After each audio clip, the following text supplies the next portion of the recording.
Yan, pagpalang araw mga kasimple. Yan, pasensya na, hindi tayo nakakapag-upload mga videos. Medyo busy tayo ito sa ating mga pa-order. So dito pa rin to sa mini farm. Ito po, at pakita ko sa inyo yung may pa-order kami galing Cavite. Yan, food cart siya.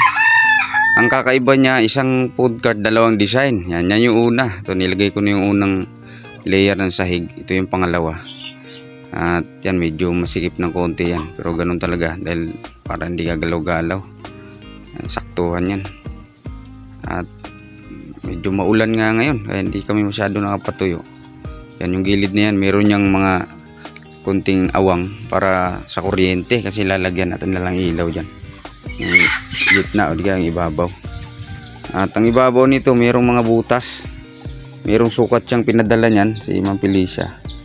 At nakakita ko na rin yan na mayroong mga container na nilalagay dyan, mga food, parang bowl. At may mga pagkain yan. At medyo mahirap-hirap din siyang gawin, talagang inuunti-unti naming butasan yan. Yan, may bubong yan, hindi ko lang napakita masyado kasi nakapix yung camera sa baba. Wala si Baderbong dyan, may ginagawa, naghahakot nun sa isa, kinukuha na yan hiningi lang yung video na to para paano i-assemble yan. So lagay ko na yung bubong yan. Kakaiba rin yung bubong niyan, mayroong design. At itong food cart na ito medyo pangalawa ko nang gawa ito medyo mahirap siyang gawin pero na ano na rin, nakita ko na yung diskarte. Ang kakaibangan nito ay nag-request na dalawang design sa isang food cart. So mamaya tatanggalin ko lang yan, ipapalit ko yung iba. So ito na, ito yung unang design. Yan, sukat niyan 4 feet ang haba, taas niyan 4 feet, tapos at 3 feet ang taas.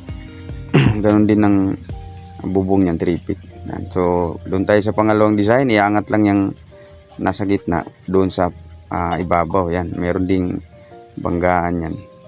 Ang gamit ko dyan ay marine na plyboard na 3/4. Yan, kaya matibay yan. Yan. So tibay talaga yan, saktuhan.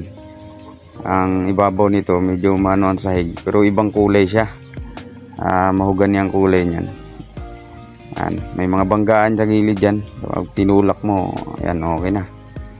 At ang pinaka top niyan ay kakaiba rin. Yan, nakaano siya, bisagra na tutupi para hindi pag dinala, kasi pag pupunta sila ng event yan, nilalagay nila sa sakyan yan.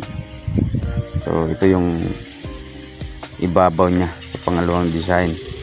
Yan, mga saktuhan din ng mga suksukan yan sa gilid. Yun. So ito na ang pangalawang design natin. Yan, so isang food cart, pangalawang design. Yun, maraming salamat sa inyong panonood. Purihin Panginoon, God bless us all mga kapatid. Huwag kayong magsawa na manood sa ating mga video. Salamat, God bless mga kasimple.